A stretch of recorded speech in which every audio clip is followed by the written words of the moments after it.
Welcome back to Live Now from Fox. We are following breaking news at this hour. Israeli officials saying Monday that Israeli Prime Minister Benjamin Netanyahu has dissolved the influential war cabinet tasked with steering the war in Gaza. The war cabinet was dissolved following the departure from the government of Benny Gantz, an opposition lawmaker who had joined the coalition in the early days of the war. He had demanded that a small cabinet be formed as a way to sideline far-right lawmakers in Netanyahu's government.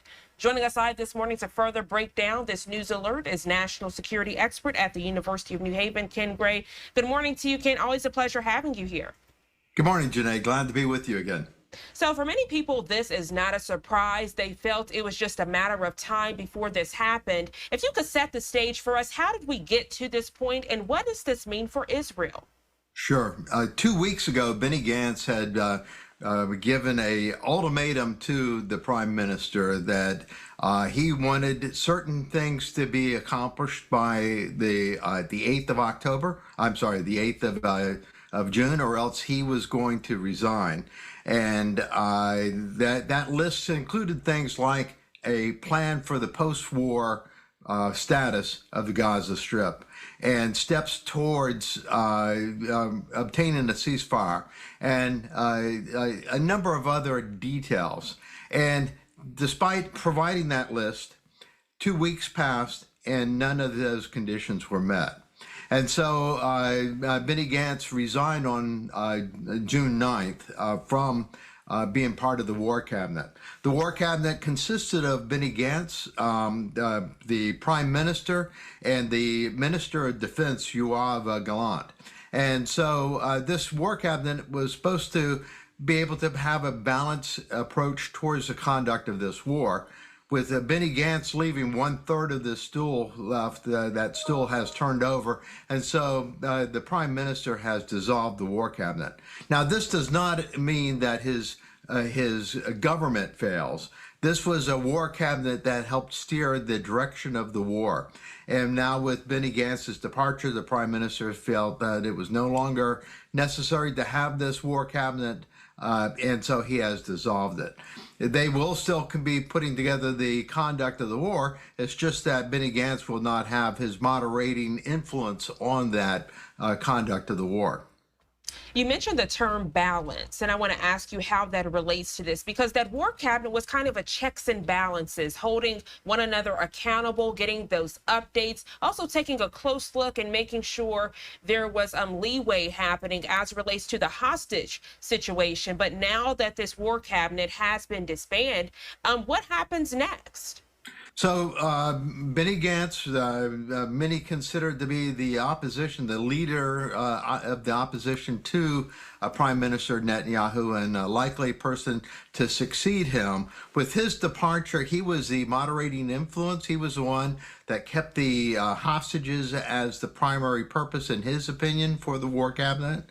With his departure, you now have the influence of the extreme right, who are not as concerned with the hostages and are much more concerned with eradicating Hamas. And consequently, that means that there will be a further turn to the right as far as the conduct of this war, where any possibility of accepting a ceasefire, it becomes diminishingly less likely because of the fact that Benny Gantz will no longer have that moderating influence. In addition to that, we see the war heating up elsewhere. We see the Houthis continuing their attacks there within the Red Sea and the Sea of Aden, and the limited responses to that. And then we also have seen a much more vigorous exchange of munitions between the Hezbollah and Israel. So we may be moving towards a second front here. I keep on mentioning a cold front there along the northern border, but that cold front is heating up. Ken Gray, always a pleasure having you here on Live Now from Fox. I want to ask you before we get to a quick break, as it relates to that war cabinet, since it has now been disbanded, does that mean they will create a new one with people that they feel align with their views as it relates to conflict in the Middle East? Or is Netanyahu just going to pretty much steer the ship by himself? So I think the latter is more likely the case. That is, the war cabinet was created at the insistence of Benny Gantz to be able to try to influence the conduct of this war. With his departure from that war cabinet, there's no reason to have a war cabinet. Instead, it will be up to the Prime Minister and the Minister of Defense, the remaining two members of that war cabinet, to create the plan for the conduct of this war. By the way, the number of Israeli soldiers is a limiting factor also. That is, you don't have enough soldiers in the IDF to be able to fight a war right now in the Gaza Strip and to open up a new front without calling up even more reserves. What they've been doing here just recently is extending the terms of service for the reservists to make sure that they have enough fighters to be inside the Gaza Strip.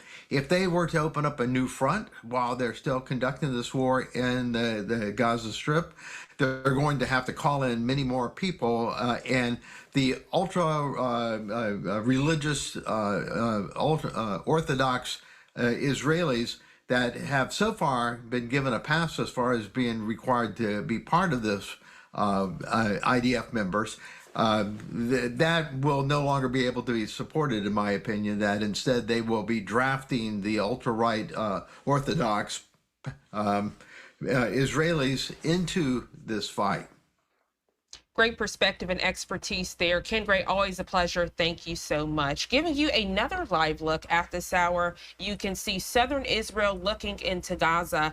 And as Ken Gray alluded to, that's actually our next topic we're going to be discussing, the Israeli army setting up a division of retirement age reservists due to a, quote, urgent need. We're going to go to a quick 2-minute commercial break. And when we come back, Ken Gray further discussing what that urgent need is and how it relates to Israeli Defense Forces. More details in just 2 quick minutes.